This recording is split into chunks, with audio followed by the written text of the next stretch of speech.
Hello from sunny Switzerland, and now you've seen that there's a mountain there, I'm going to move this way, so I can just see a little better. I thought I would attempt to vlog this holiday of mine. This is actually the second day of my stay here, for reasons that will become apparent as I begin my tale. I mean, maybe I just shouldn't dwell on it. I got really stuck in Frankfurt Airport, really lost. I ended up having to get a flight like 4 hours late, so I got here 4 hours late, so I kind of came here, flopped, went to bed. There are bright sides to everything, and I think the bright side of getting stuck in Frankfurt Airport for 4 hours was I ended up on a flight that was, I don't know, 2/3 full, so I had loads of space, I had a whole row to myself, and it meant I had a window seat, which I wouldn't have done on the flight that I missed. We were going along the Rhine for a while, which was really interesting because you could see all the boats. And then I sort of looked away for a minute because a steward was handing me a tiny, tiny chocolate bar. Looked back and I just suddenly felt just really confused because it just looked like sea suddenly, which makes absolutely no sense when you're in the middle of Switzerland. No, it was just trees, just endless trees that were kind of softened into looking dark blue by the distance, and the light parts were the cultivated land. The other kind of exciting moment on the plane was as we were flying into Zurich, I thought, I'm going to see if I can see the Alps, I'm going to, we're going to be able to see them from here. And then I realised actually what I needed to do was kind of go, because I was looking too low. They were up here, in sort of these kind of peaks of white that I'd assumed were maybe clouds when I sort of took a second look. Oh, mountains. Bye to you now. Thank you for having chosen Lufthansa and Stallions today for your flight, and we hope to see you soon again. And then I got on a train. So I ended up getting 2 trains, one to Bern and then a small one to Interlaken. And they were great. It's really interesting, I think, comparing different countries' trains. I expected them to be better than UK trains, and I think in terms of facilities on board and the layout of the train, I would say it was. Really nice restaurant cart. I love the fact that it had a play area for children so that, they were kind of able to let off steam and not bother anyone else.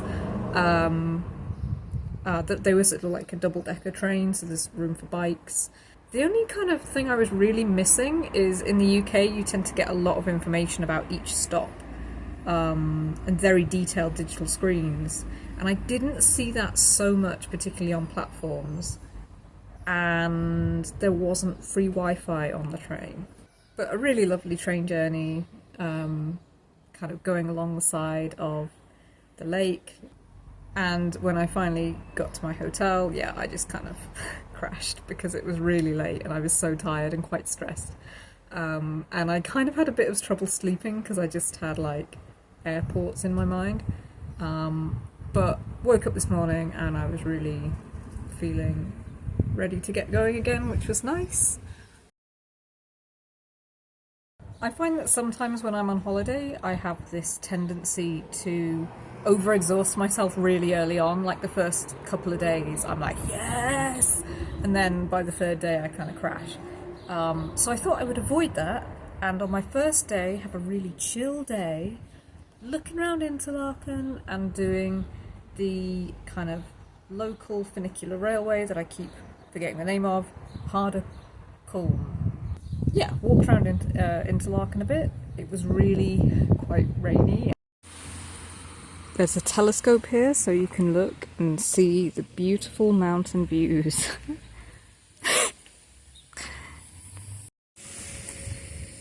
Enter.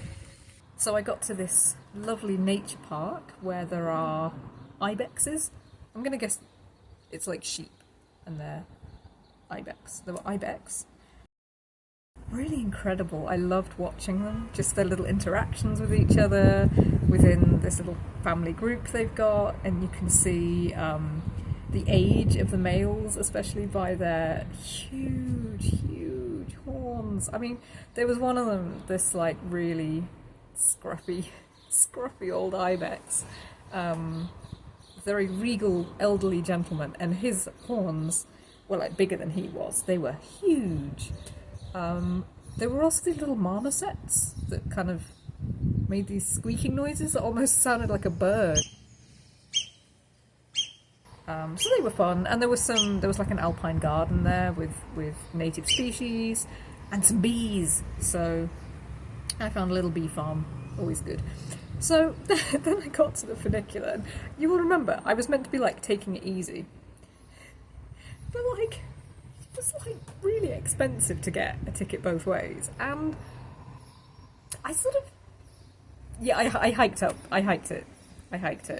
I could have done it in 10 minutes on the funicular, and I was like, no, I shall walk. And it took me like 3 hours. And it was brilliant, and I loved it, and I think it was the best thing I could have done with the day. I might think differently tomorrow morning when I see how my calves are doing. There was one amazing moment when I heard a sound that I thought sounded like cowbells. I can hear, like, cowbells? And I was like, am I going to like turn the corner and see like an alpine herd of cows with those classic bells?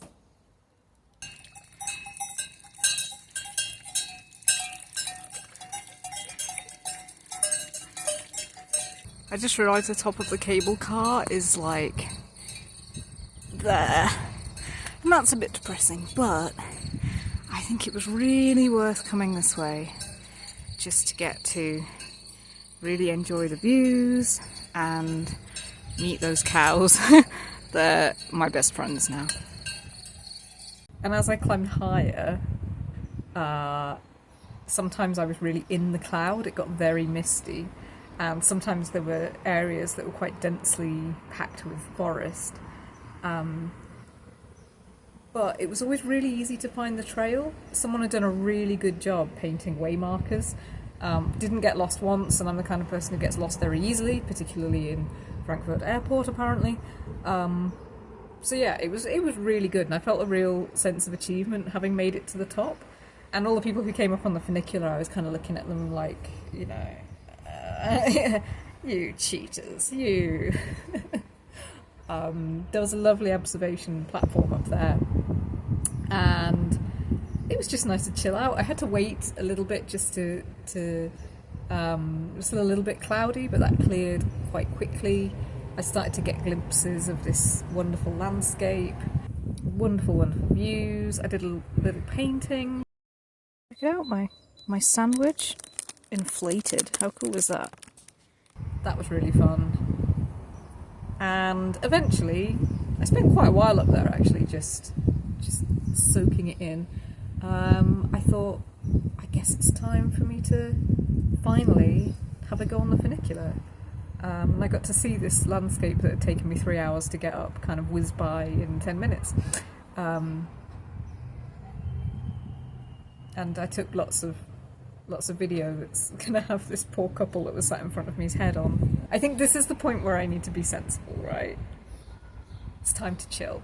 But yeah, we shall see how day kind of 3 goes, I guess, if I'm counting my travelling day.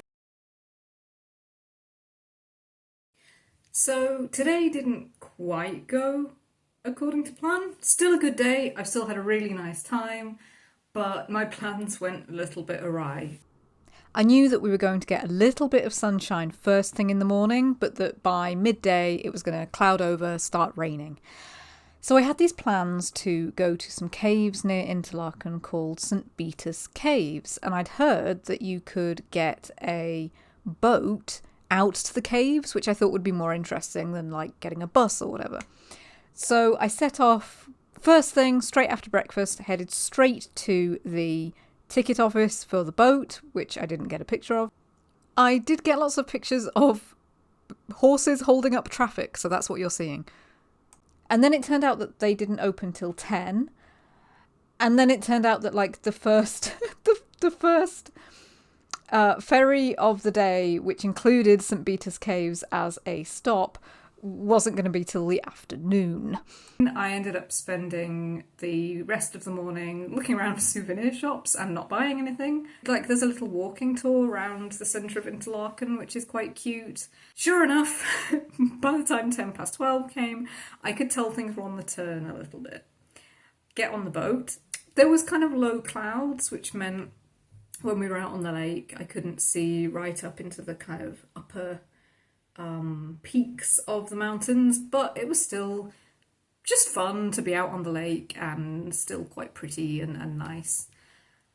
As we started to approach the caves, it began to kind of spit spot with rain, and it was really interesting. When I turned around, I realised absolutely everybody else on board had gone inside or gone undercover. I disembarked, and along with me disembarked this slightly loud family. Remember them, they will be important. I kind of put on a bit of speed going, the ferry sort of port is down here and the caves are up here, and hiked up to these caves, St. Peter's Caves. And it's this really picturesque building, kind of nestled against a rock, and coming out of the cliff, or the sort of the mountainside, there's this sort of waterfall that trickles down, which you discover is actually continues inside the mountain as well. I find out that it's like free roaming. I'm really used to show caves being guided tours. You could just wander around in these caves, which was quite exciting. I felt like I should be sort of thinking about how beautiful and sort of picturesque it was, and I just kept thinking it's like real life Minecraft, because I was kind of going down all these little tunnels and getting a little bit lost, and I'm sort of going, what's around here? Oh, it's a cave with like stalactites. Oh, you could see St. Peter's cell, so he was an Irish monk who, that was his hermitage, I guess. I decided, I think I'd seen everything, so I started to head back, and as I was kind of heading out of the caves, I met this family that was going into the caves, and this like middle-aged 50-year-old man kind of stopped me and said, "Excuse me," and said, "I saw you earlier going up the hill. How you were walking wasn't good. You see what I'm doing?" And he sort of demonstrated. He was like, "You see how you were tilting your foot like this. You see when you were going up the hill, you were tilting your foot like this. Now that puts pressure in the wrong place. So what you should do, you see that, watch this. What you should do is," this is a complete stranger. And it was several hours ago that he saw me climb this hill, and he felt the need to critique my walking, my gait. It's kind of infuriating, being, probably it's to do with me being a woman, I don't know. There was a little museum which you could visit on the way out. I was very interested in their fine collection of axolotls and orms. So then I got the bus home and snoozed. Tomorrow is meant to be a really sunny, nice day, complete reversal, and I want to go off to the Reichenbach Falls.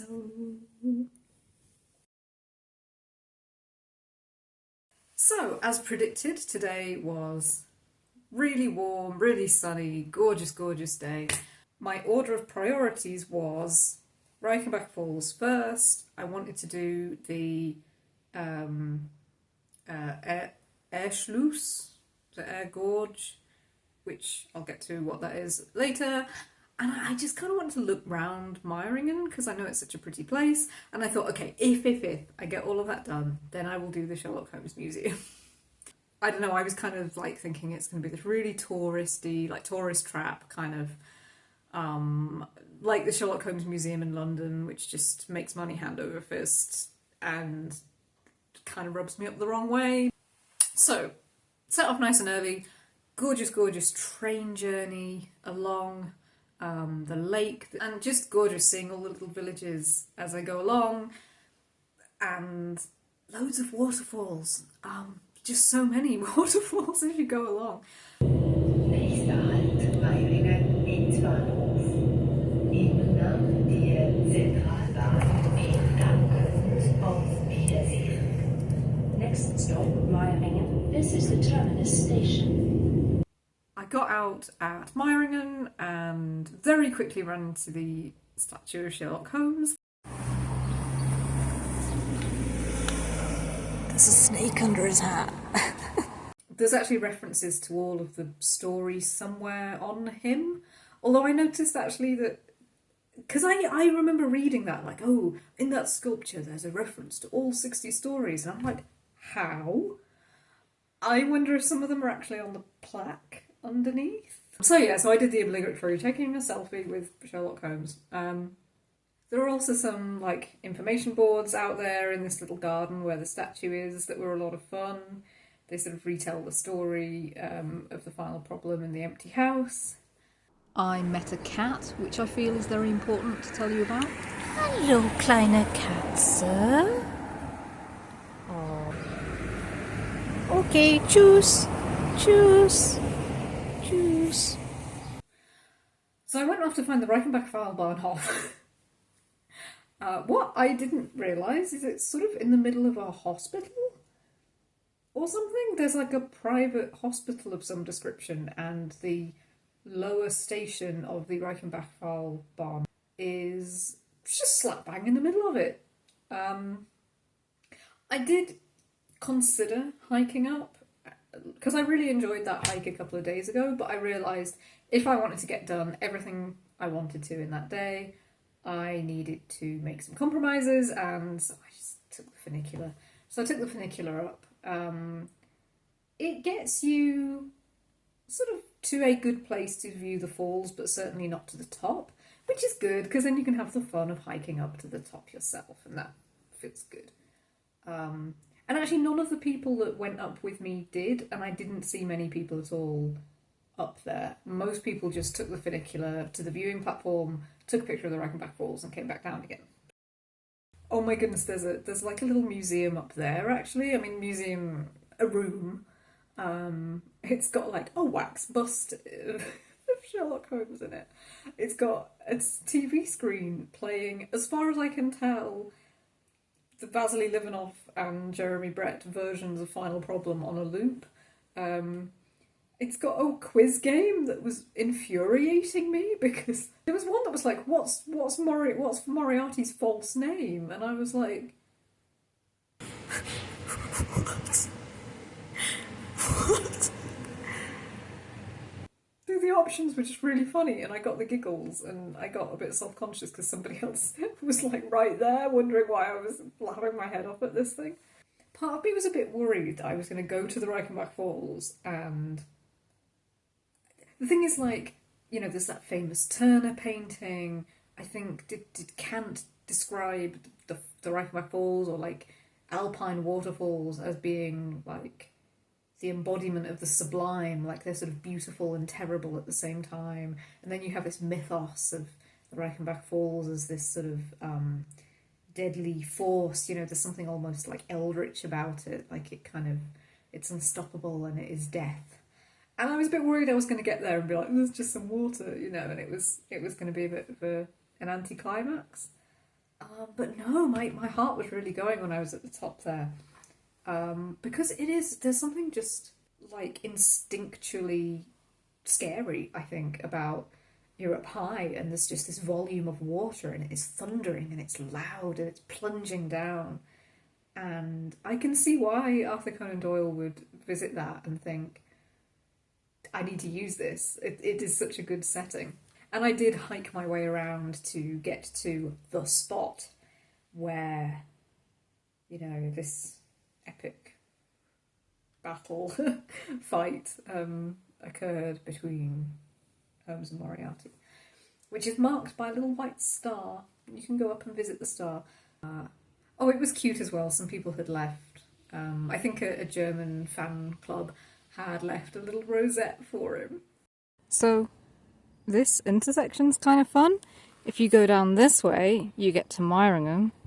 If you go that way, you get to Rosenlaui, and if you go that way, you get to the Reichenbach Falls.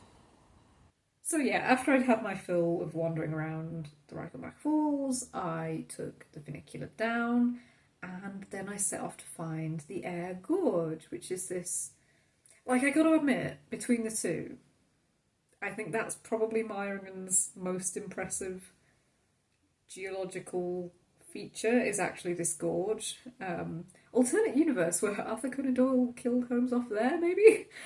So it's this very, very deep, very, very steep walled gorge, thundering river going through it. It's just carved, over time the river has just carved down into the landscape. In the early 1900s, I think, or late 1890s, people looking to increase tourism in the region were like, let's put a load of bridges over it. I think one of the information boards described them as industrious, forward-thinking men. I quite liked it. You sort of snake around on these walkways. It felt very much like the game Riven, if anyone's familiar with I don't know, like 1997 hit Riven. Just for being very much like a kind of fantasy landscape. The water was so blue and the cliffs are so steep. Apparently there's a monster that lives in the gorge called the Tatzelwurm. And there were these cute information boards about the Tatzelwurm and its family that were in German, but you could find the mother and father Tatzelwurm and the 3 sibling Tatzelwurms hiked back, because you could kind of make it a circular route by taking a train back, but I was like, no, I paid to get in here, I'm doing it again. So I kind of did it in reverse. No weird men turned up and critiqued my walking, so that's good.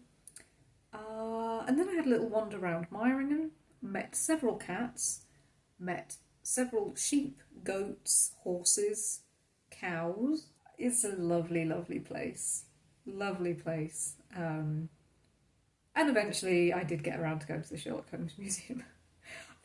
A really difficult place to take pictures of. It's very small. The top floor is very, very basic, like, this is who Sherlock Holmes is and these are all the characters, and I think that's kind of aimed at people who've just kind of wandered in with a passing interest. And then there's the basement, which is for the true hardcore nerds. And this recreation of Baker Street. The sheer effort that went into sourcing all these items and how carefully they've been placed so that it feels like Holmes and Watson have just popped out for a bit. And there's an audio guide that kind of talks you round what's there. So yeah, good day, really good day. Full disclosure, it's actually the morning of the day after the day I'm going to talk about. Because, I don't know, I guess I was just wiped out last night and I just completely forgot to record anything. So yesterday morning I set off to go to Ballenberg Folk Museum, which is a museum where they've collected loads of historical buildings, taken them, kind of deconstructed them, taken them to Ballenberg and reconstructed them. So yeah, I set off from Interlaken, got the train to Brienz. I'm not sure I've been pronouncing it correctly. Got the bus on there to Ballenberg, and I just had a great time. Really, just like every single building there has something interesting about it, and yet there are hundreds of them. I started my day walking around really slowly, like, I'm going to look at every single aspect of this building. I'm going to read all the information boards.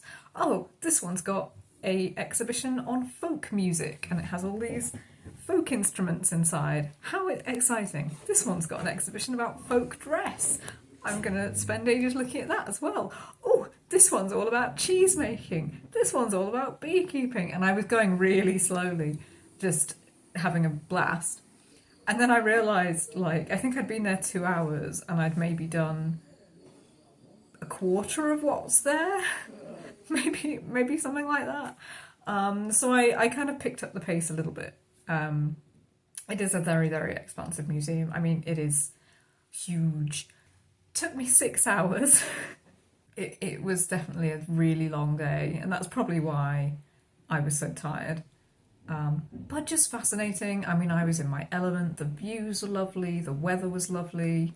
There were loads of animals, like there were pigs and horses, and I really enjoyed hearing everybody with different nationalities talking to the animals. There was this chicken that wouldn't come out of its little hidey hole, and the English speakers were like, chuk, chuk, chuk, chuk.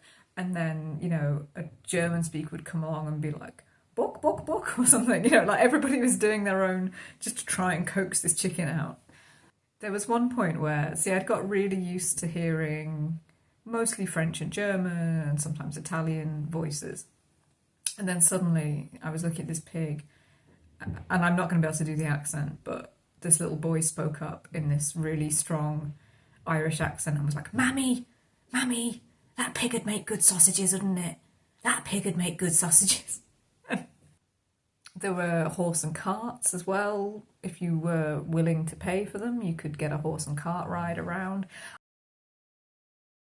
And that's kind of the end of my trip to Switzerland. I had another little look round Interlaken, bought all the souvenirs I wanted to buy, and headed back on the train. Fortunately, the journey home went really smoothly.